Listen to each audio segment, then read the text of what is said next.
OnePlus 9 and 9 Pro hands-on images once again leaked.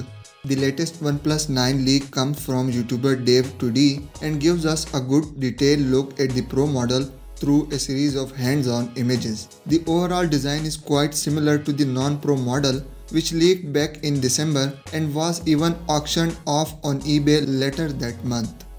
Hey, what's up everyone? Anwar here, and this is TechNewLeaks. So let's get started. The OnePlus 9 Pro comes with 4 camera modules and Hasselblad branding on the camera island. This would be the first time in a while that a Swedish camera maker is partnering with a smartphone company and is an indication of OnePlus camera focused R&D efforts.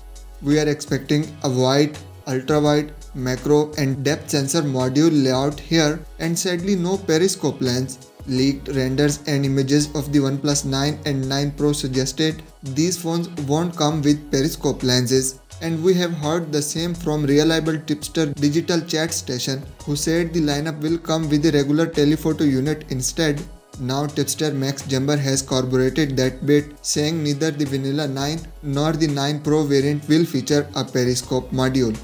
There are images of the camera UI which showcase the different modes including Nightscape, Tilt Shift and Pro mode. The camera UI shows the phone can take photo from 0.6 mode through its ultra-wide module and up to 3.3x, which is presumably done through cropping from the main sensor. The new leak also confirms the OnePlus 9 Pro comes with a curved screen with Quad HD Plus 3120 by 1440 pixel resolution and 120Hz refresh rate, which can run simultaneously.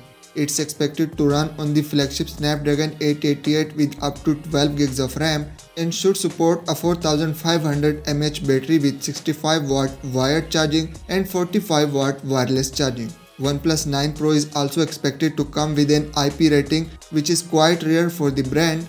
The OnePlus 9 series is expected to arrive earlier than last year's 8 series, supposedly in mid-March, which is just a month away based on current leaks. We are expecting a total of 3 devices including the OnePlus 9e or 9 Lite with a price tag of $549, the vanilla OnePlus 9 with a price of $699, and the aforementioned 9 Pro model with a price of $899. So what do you guys think about this video? Would you be interested in buying OnePlus 9 Lite, OnePlus 9 or OnePlus 9 Pro next month? Leave a comment down. If you have enjoyed the video, then a like would be cherished. Thank you.